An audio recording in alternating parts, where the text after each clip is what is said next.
Welcome back to Yo's Kitchen. How y'all doing today? Y'all good? I'm great. Thank you so much for asking. So today we're going to have us some pulled pork sandwiches with some coleslaw. So the pork that we're using today is the hog, the wild. This is actually a sow that I caught on my last video. So if you have not watched that hunting video, make sure that you go back and check that out. And this is something of like what it looks like. Now, I did not use the shoulder. Well, let me explain something really quick. Wild boars or wild hogs, whether they're sows or the actual male hogs, they're a lot leaner than the domestic pigs that we would get our bacon from and our pork chops and stuff like that. So these hogs, because they have to scavenge for their own food and they're always on the go, so they're a lot, they're not as fatty as we would, or what we're used to having when it comes to our domestic pigs. Now, this one here, this is actually the ham, this is the back leg, is a sow. So she was a little bit more on the fattier side. She was probably a little bit over 120, 130 pounds on that scale. She might have been a little bit more, but that was just my estimate of what I thought, just by looking at her. So as you can see here, there is a lot of fat on her because, as I said, she was a female hog. And usually the boar hogs, they're a little bit more territorial, so they're always fighting and they're always moving. So that's why they're a lot, they're slimmer. I shouldn't even say slimmer. They're leaner, but they're a lot stockier. Okay, so Yoke, why didn't you use the shoulder? I did not use the shoulder because the shoulder on the wild boars or the wild hogs are a lot, there's less meat on the shoulders. The shoulder is what you would usually use when you are making your pulled pork, but I am going to use the ham, and this is what it looks like, and to actually complete this pulled pork meal. So what are you going to need for your pulled pork? You're obviously going to need some pork. You're going to need some chicken stock or chicken broth, some salt and pepper. You're going to need some W sauce, that Worcestershire sauce. You're going to also have the barbecue sauce of your choice. I am using Sweet Bobby Ray's. This is the hickory and brown sugar. You're going to need some garlic cloves. We're not going to mash them. We're going to put them into the pot whole, as well as our onion. We're just looking for flavors when it comes out of these two things. Now, these are optional. I'm just going to use this as a base to make my actual rub for my pork. We're going to use some Grill Mates. This is the brown sugar and bourbon. And I'm also going to mix it with the Kinders. This is caramelized onion. This is actually seasoning that you would put on your hamburgers, but it's really good. And I just thought that if I paired them, it would be even better. Now, you're going to need a little bit of onion and garlic powder. Now, your additional seasonings that you're going to use, you can use the rub of your choice. Now, this Stubbs rub is very low in sodium, so I can actually gauge this a little bit more when I pair it with my other things. But this is a very, very smoky rub, so you definitely want to kind of add a little sweetener with this as well, if you prefer a sweet rub. Now, this one here, this umami seasoning with mushroom and onion, this is new. But it's very good. I like it, so I definitely want to include that. And this Dano here, this spicy Danos, I've never used this before, but we're going to use it today. And for your coleslaw, can you believe I went by Publix and they did not have not one head of cabbage? So I had to get the pre-cut cabbage, but you do want either the pre-cut cabbage or you want a cabbage. You're going to have salt and pepper for that. And you must have celery seed. If you're not familiar with celery seed, I can't tell you what it is, but it's a part of the celery. Celery seed is what's going to make this coleslaw. You obviously going to need some mayonnaise of your choice, some apple cider vinegar, and some sugar. And of course, if you choose to have it on a hamburger bun, we are going to use this Italian bread. I am going to cut it in the Texas toast style. So they're going to be pretty thick. I'm going to toast them, and this is what we are going to put our pulled pork on. So now that we know what it is that we need and what it is that we're doing, let's go ahead and get that pork season. All right, so I got my pilon. If you don't know what a pilon is, this is pretty much known in every Hispanic household. This is where what we use to, kind of mash down. This is the Hispanic household food processor. if it makes any sense. So you would put your garlic and all that stuff in here, and you would kind of beat it down, and that's what would make your minced garlic or anything of that choice. But I also use this to kind of ground up the seasonings that I'm using to combine it nice and smooth. So in my pilon, I am going to put in half a teaspoon of, no, this is not a teaspoon, half tablespoon of black pepper. I'm going to go in with half tablespoon of salt of your choice. You can use coarse salt, pink salt, white salt, whatever salt that you choose. I'm also going to go in with some onion powder.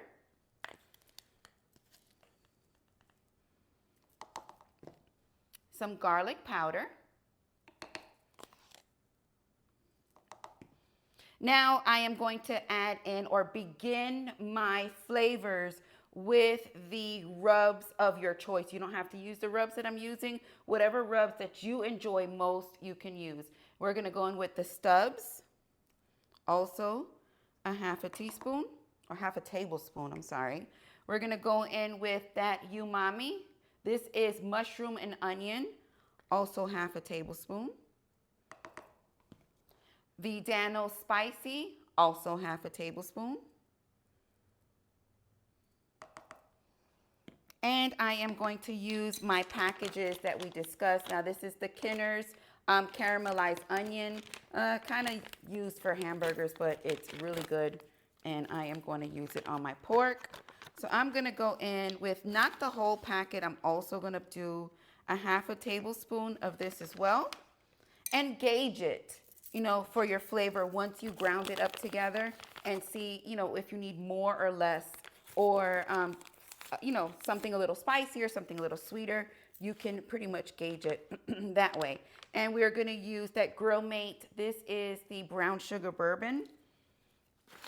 We're going to put also a half a tablespoon of that in there as well. Now, as I told you, we're going to ground this all up together like so, until we get us a nice fine powder. I'm going to show you how this looks in 1 second. This is why I enjoy doing it. Instead of just mixing it together, no, this actually combines everything and makes it into a fine dust, I would say. See that? All right. So just give it a little taste. Just a little taste. That is good. Could use a little bit more of a sweet agent. So I'm just going to get a little bit of brown sugar and kind of bring that to life with some brown sugar. I have some dark brown sugar, and I am going to go ahead and put 1 whole tablespoon in here. Like such. All right, do the same. Mix that together, gauge it, and you'll be ready to season your meat. So you guys know that I didn't mention that this is going to be a crock pot pulled pork recipe. So y'all know that I don't put no non-seared meat of any sort into the crock pot. So what I am going to do now is I am going to season or marinate my well, this is what it looks like after I deboned it off of the bone. So I did chunk it up into nice pieces like so. I did remove a lot of the fat that was on there. And, you know, just big enough so that it can fit into the crock pot nice and neatly. I did cut off quite a bit of pieces of fat that I am going to put into my cast iron skillet, try to render some of the fat from there so that when I fry these down after I season it, we can have it cooking in its own fat. So let's get this seasoned up really quickly. I messed up. I got that hand on there. Wrong glove. All right, so our seasoned mixture is in our pilon like such. So I'm just going to cover generously all of my pork chunks. This is the fat that I was just referring to. I'm going to put it into the skillet and let that fry down before I add my pork chunks back in. Both sides.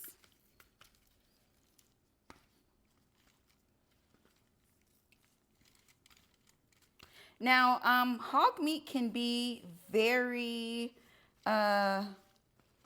difficult at times to cook, especially if you have a male boar.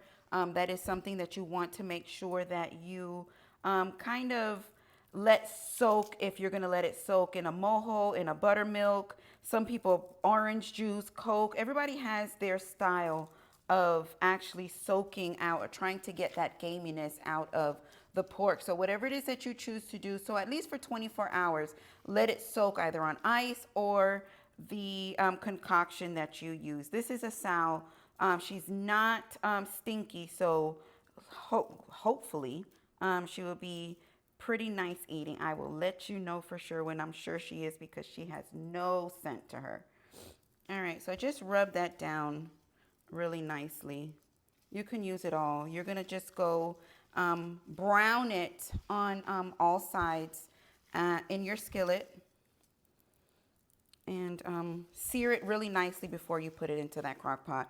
I don't have 6 hours to sit at no smoker today, and I really wanted pulled pork, so we're gonna put it in the Instapot and we're gonna let it go for 1 hour, and we should be eating quite soon. My cast iron is screaming hot, so these are the fat pieces that I was telling you that I'm gonna try to render some of that grease out of, so that I can cook, or not cook, but brown my pork pieces in its own, in its own fat, the way that you would do something like bacon.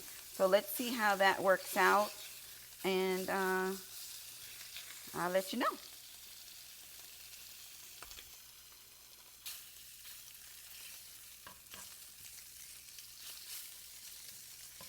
It's not, well, I mean, it's rendering some fat, but not as much as I would like it to for the moment. So I'm going to help it out with a little bit of bacon grease that I rendered.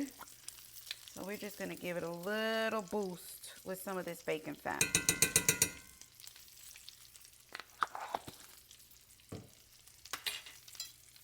And see if we can speed this up just a little bit.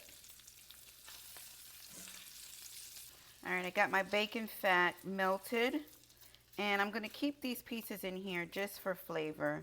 And I'm just going to start searing my meat on all sides before I add it to my crock pot.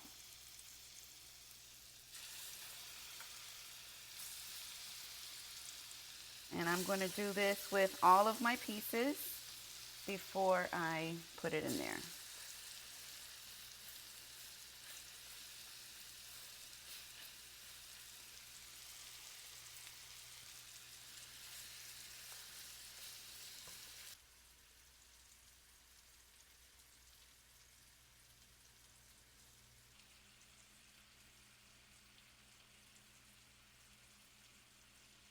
So we got our first bunch out, looking really nice. We got our second set in. I did have to add a little bit more of that bacon grease so that we can get that nice char on it, but I did keep a few pieces of that fat to try to, preserve that flavor and what it is that we have here.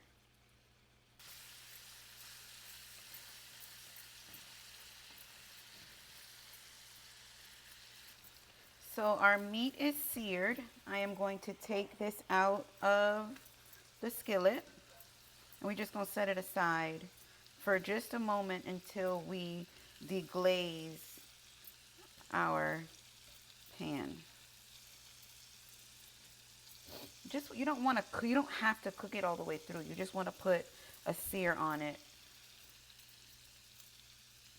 and get those flavors going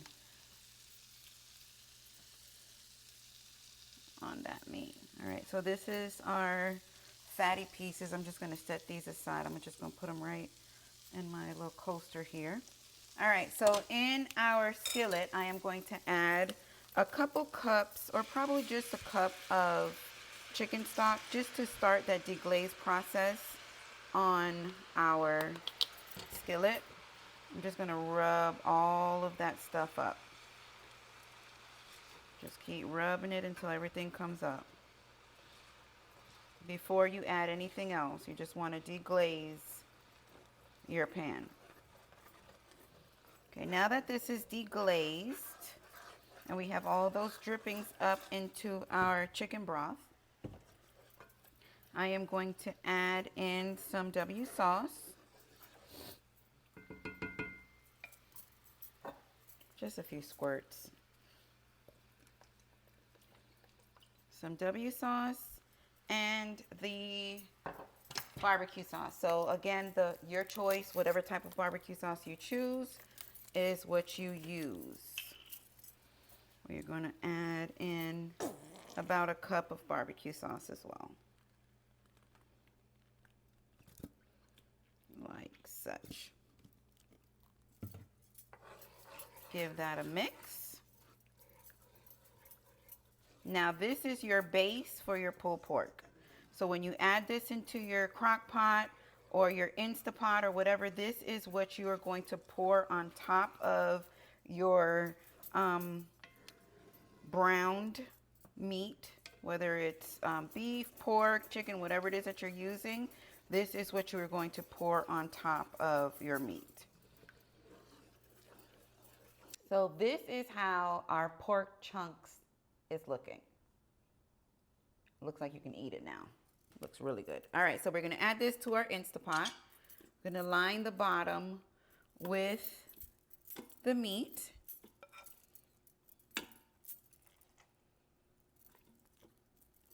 You're going to put everything in there, drippings and all. I have a medium-sized onion. I kept the butt. I don't know what you call that. I kept the root on the onion because I don't want it to break down. I want to be able to just remove the onion whole when that is done. And I also have probably about a handful of garlic cloves that I am going to put in there as well. That is what I am going to take out once that is done as well. Now our base is going to go into our Instapot. That thing is hot and heavy. Let me just scrape that out really quick. Now, if it's not loose enough, you found that you didn't add enough of the chicken stock, no worries, just throw some in there. And get this out of the way. And that is how we should look. Let's give it a quick little mix so we can see what we got going on in here, and that is perfect. Very good. Now that is also going to yield a little bit of liquid. So again, if it looks too thick for you, just add a little bit more of chicken stock. So you're going to cover this up and we're going to let this go for 1 hour. Pressure cook high for 1 hour. All right, so I'll see you in an hour. Now for our coleslaw. If I was not able, I couldn't believe they didn't have whole coleslaw, so I did have to get coleslaw in the bag, and that is what we will be using today.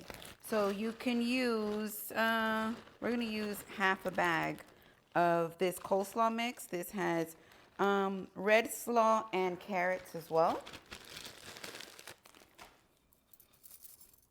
So we're going to take this out. I don't like how that looks. And that is how that looks. Now for your slaw mixture, you are going to need some mayo. You can use Duke's, whatever it is that you have, or whatever it is that you choose for your coleslaw. And this is too big. I got to get a spoon. All right, so we're going to use about a cup of mayo for our coleslaw. Now you can judge that. Now Once your coleslaw sits for a little bit, it is going to yield, and you're going to notice that it's going to have some liquid in it. So don't go too crazy with the mayo. All right, we're going to add some black pepper. Now at this point is whatever it is that you like, as much or as little of whatever it is that you like. We're going to add a little bit of salt to taste. We are going to add a splash of our apple cider vinegar. So let's say about 1-2 capfuls. And of course, that celery seed. I want you to see exactly what that looks like. They look like little seeds. So I'm assuming this is how you grow celery. And, and I can't get it open. Celery seed, let me let you see how that looks. See, it looks like little seeds. And you can add as much or as little of that as you want. And of course, a little bit of white sugar, just to balance out that acidity from the apple cider vinegar. So you're going to give this a nice stir. And you're going to put it into the refrigerator until you are ready. And once you get back to this coleslaw, you're going to notice that it kind of yields some liquid. That is what you want, because that is the actual, you know, everything marrying itself together in that coleslaw. 1 hour later, let's see how we looking. All right, so at this point, we are going to remove our onion and our garlic pieces that are just sitting right here at the top. I mean, if you can't fish all of it out, don't worry about it. When you go to get your extra sauce, you can just fish that out then. So now you're just going to get your pork pieces. You're going to put it into a bowl. And at this point is where you're going to start to shred that pork. And this is nice and tender.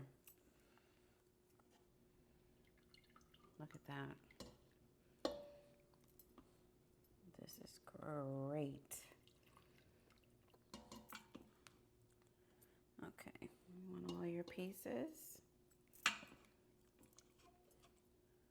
Oh. And now this juice that's in here is what you're gonna, you know, kind of put back in to your pork once you have, oh, that's falling apart. Once you have started, or once you've shredded it, once you have shredded the pork down. I don't think shredded it is a word. So as you can see, very little effort is needed because the Instant Pot has done everything for you. So you're just going to shred it down. I mean, as much as you can.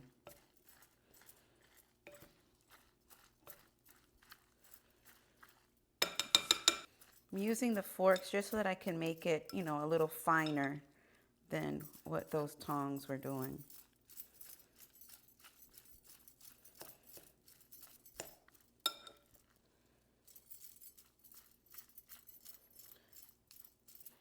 Okay, so now that you have your pork shredded, you are going to take that same liquid that is in your crock pot, and we are going to just dress the pork with the liquid.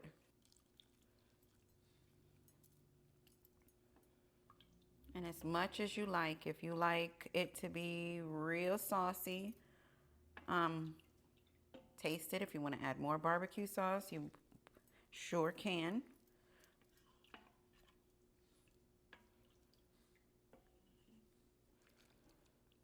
And give it a stir. Just make sure it's, nice and wet.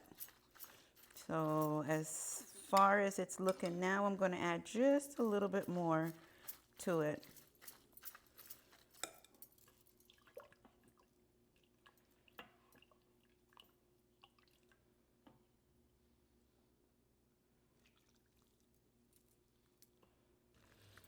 Give it a mix. Mix, mix, mix.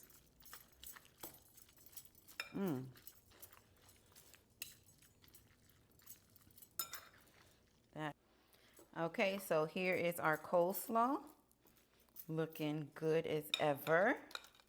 Nice and chilled. Very simple recipe.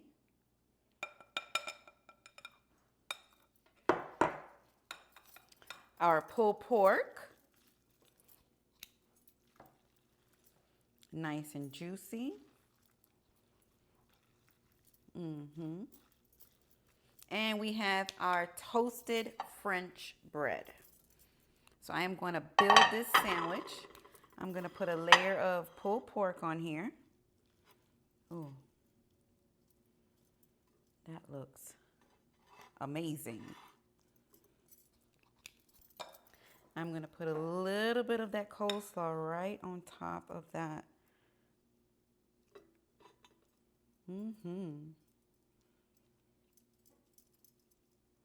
Like so. And I am going to add that on the top. How delicious does that look?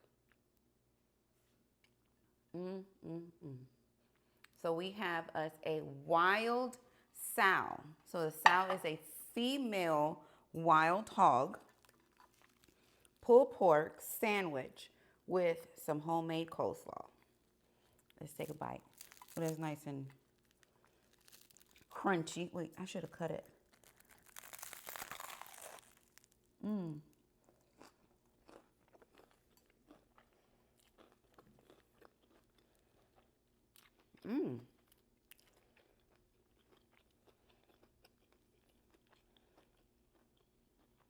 That is really good.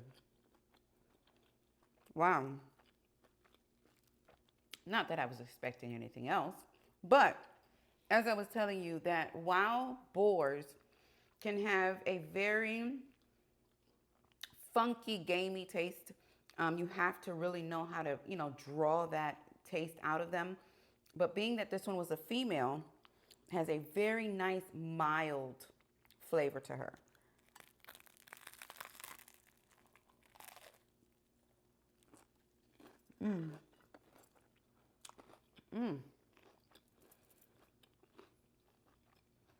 That is good.